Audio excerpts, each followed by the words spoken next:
और हम एक ऐसे कंटेंट पे बात करेंगे जो कि हमारे दैनिक जीवन में उस घटनाओं का सामना करना पड़ता है या कभी आपने किया ही होगा। वो घटना है फायर। फायर की बात करते हैं तो फायर क्या है?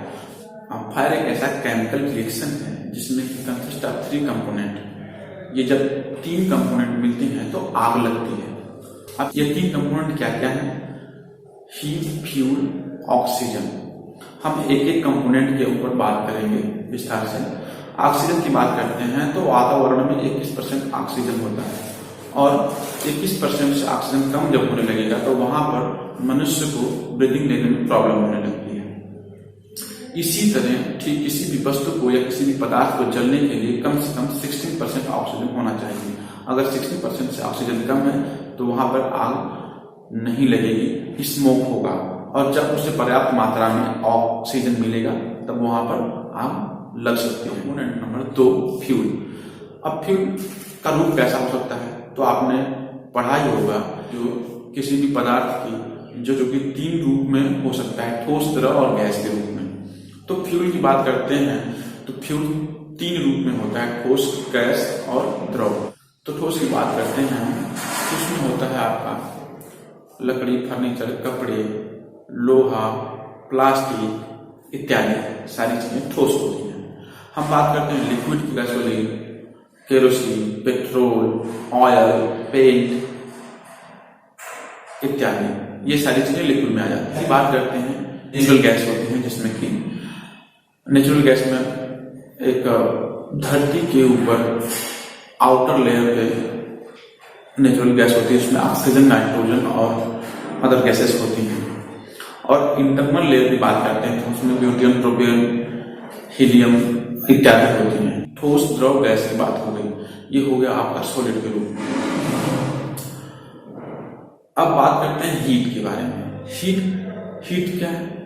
अब हीट ये एक होता है कि इग्निशन टेम्परेचर। इग्निशन टेम्परेचर का मतलब ये होता है कि किसी भी अदर कंपोनेंट से जानबूझकर आग नहीं लगाया जाता है। वो सनलाइट के प्रभाव से आने से एक टेम्परेचर जनरेट होता है और उन पदार्थ की जो ज्वलनशीलता है उसके ऊपर निर्भर करता है। जैसे कि पेट्रोल का है तो पेट्रोल के किस टेम्परेचर पर जाके अगर इग्निशन टेम्परेचर मिलता है तो उस पर वो आग लगने की संभावना ज्यादा होती है।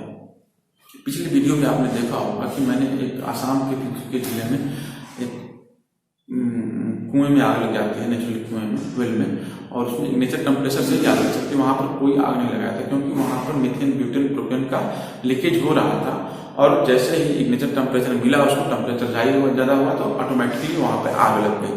तो इग्निशन की बात करते हैं। हीट, अब हीट कैसे होता है जनरेट?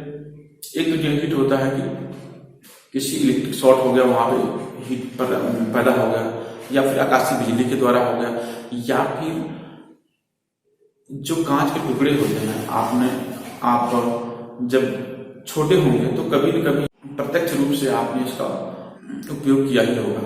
एक कांच है और कांच को सनलाइट के ऊपर रख दिया जाए और वहां पे एक इग्निशन टेम्परेचर होता है और वहां पे जलाने में बहुत ही महत्वपूर्ण भूमिका होती है। तो इस तरीके से यहाँ पे जनरेट हो गया। और दूसरी बात हम करते हैं स्पॉन्टेनियस कंबशन के बारे में। आपने सोचा होगा कि ये है क्या? तो आपको ये बता दूं कि गांव में कहीं आपने सुना होगा कि अचानक वहां पे आग नहीं लगी और वहां पे फसल जो है कि अपने आप फसल में आग लग गई। तो फसल के ऊपर एक के ऊपर जब हम रखते हैं तो वहां पर एक हीट जनरेट होता है और हीट ज्यादा होने से आग लगने की संभावना ज्यादा होती है। तो इसको बोलते हैं स्पॉन्टेनियस कंबशन। इसके अलावा रेल की चिंगारियों से, रेल की पटरियों से जो चिंगारी उत्पन्न होती है वहां भी हीट जनरेट होता है। कोई जानबूझकर बीड़ी, सिगरेट के रूप में फेंक देता है, वहां पे हीट जनरेट होकर के आग लग जाती है। तो ये हीट का था। जरूरी बात बताना चाहूंगा कि जो भी एक्सप्लोसिव कंटेंट होते हैं उसमें पहले से ही ऑक्सीजन की पर्याप्त मात्रा होती है और जब भी हम उसमें हीट देते हैं तो अचानक एक ही समय में एक्सप्लोजन होता है और बहुत ही ज्यादा होता है। तो ये बहुत जरूरी था, इसलिए मैं सोचा कि आप